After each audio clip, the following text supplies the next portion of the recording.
question that we often get asked at Portfolio is, how do you value my tenanted property? And it's something that Chris does a lot of, because he is in the initial stages of chatting to prospective clients, chatting to landlords about their tenanted properties, about how about bringing the properties to the market, really. And the initial question obviously comes around is, what is it? How is it valued? What value is the property? So, what kind of conversations do you have with these prospective clients at the start?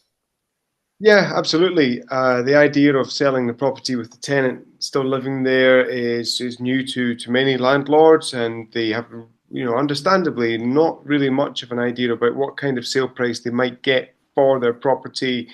There's a little bit of a conversation sometimes to do with the value of the property, the actual value, the value that will be put on a survey, let's say, for that property, should not really be affected by the fact that it's tenanted. So that the value is one thing that shouldn't change based on what we're doing.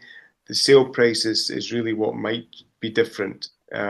So when you're selling a tenanted property, some people might just automatically assume that the sale price will be a lot less than you would get if you sold the property vacant, without the tenant living there, because it would be bought by a home buyer, and the home buyer is likely to pay a higher price for all sorts of reasons. So I think, generally speaking, that's not massively inaccurate. It is probably the case that mostly a vacant property will get a better sale price than a tenanted property, but not always.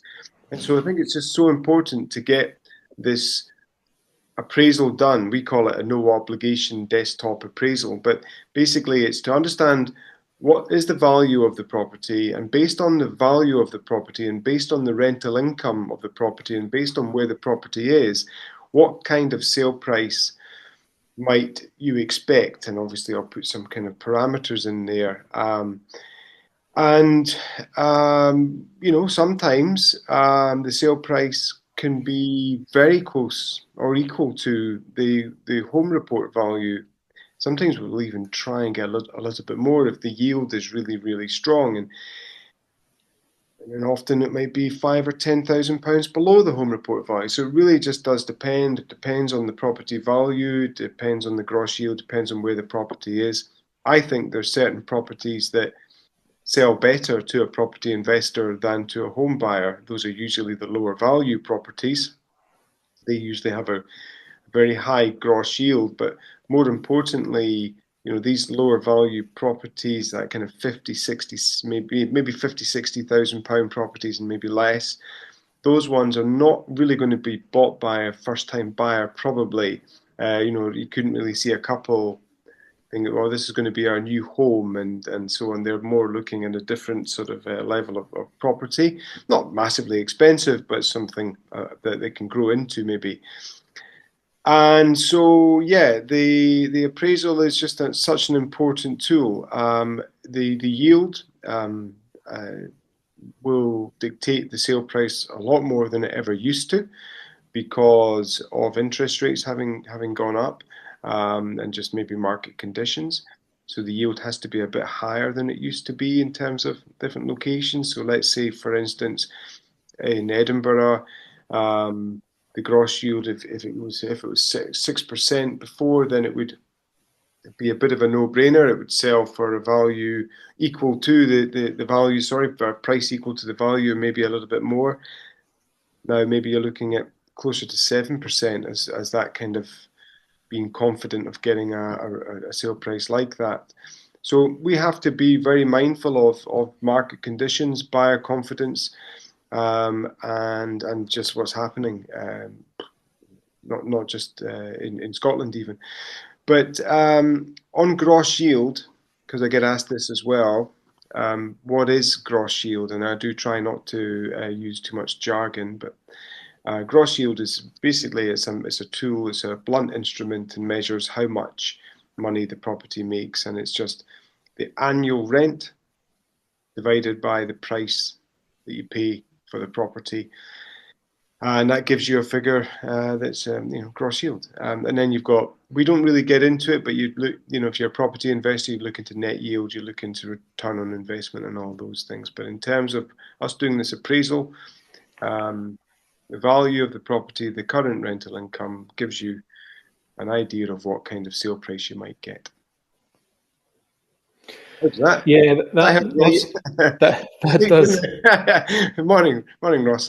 That does answer the question. But something you mentioned at the start is on the home report, often you see surveyors putting a value and then putting maybe the caveat to say that the property will be valued X on vacant possession. And I just think it's a bit nuts every time they sort of mention that, because it's valued at the same.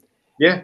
The valuation, regardless if it's tenanted or not tenanted. Yep. And if it was tenanted and it was valued at whatever it was valued at, and the tenants moved out 2 months later, it would still be at that same valuation. It wouldn't be any lower. So it always seems a bit nuts when they always put that little caveat in the home reports. It's just bugbearer. They often think it's worth less because it's tenanted, but it's a property. It's valued because the comparables in the street have told you that it's going to be valued at this. It's the supply and demand.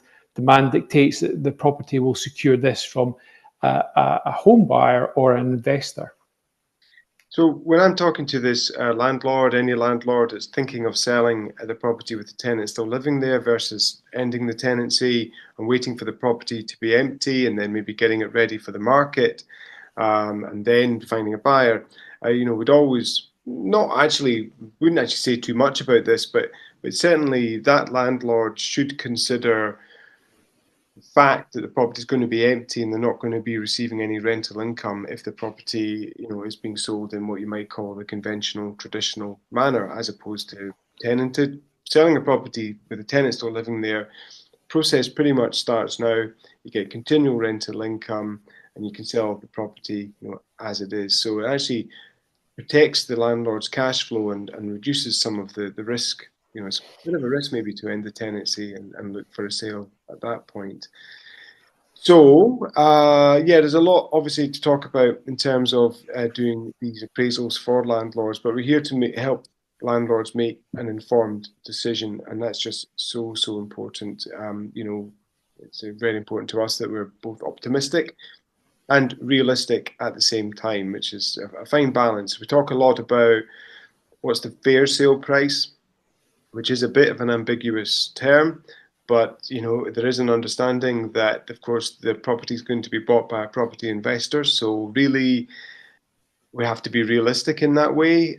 But equally, property investors, we don't charge the property investor, the buyer, any fee or anything. All we expect from the buyer is to pay that fair sale price, and we largely get it. Yeah, and people may or may not know this, but we handle a lot of inquiries on a monthly basis that might not necessarily result in us winning the instruction. And quite often it's the case that they come to us with the property that's tenanted. And we know it's just not going to necessarily work as a tenanted property sale from your initial property appraisal that you conduct. And we're very honest with that. And we could do ourselves and the potential client a disservice by bringing that property to the market and just sitting there for a year or so without anybody buying the property. But we just don't think that's very fair. So we only try and bring properties to the market that we think has got a chance to sell as an investment property. It's not everybody sort of, it's that whole thing about somebody you might be speaking to has sold, their neighbour sold the property and they've got X amount, and it's that's with vacant possession. It's the classic. It's vacant possession. It's not in their property. It's got a tenant in situ. It's not necessarily going to work as a tenanted property sale, but it might it might just work. But it's just getting that yield right and having that understanding of the yield and how it differs around the country. It's pretty important. So having that understanding of the property prices, having that understanding of the yield and what works for investor, what doesn't work for investor, is all part of that property appraisal.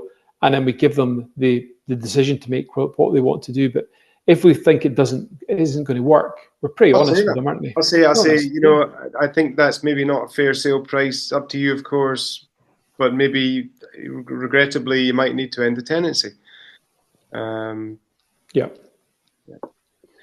Well, hopefully that answers the question which was asked, seems like a long time ago. But if anybody's still watching or listening, then you can let us know. Is there anything else we should say, Ross, or is that? I think that's it. I think this is too long as it is. We'll get told off. This is too long.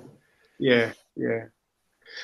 It's a bit of an epic. Right. Thank you very much for watching and listening, and keep in touch. Thanks a lot. Thanks.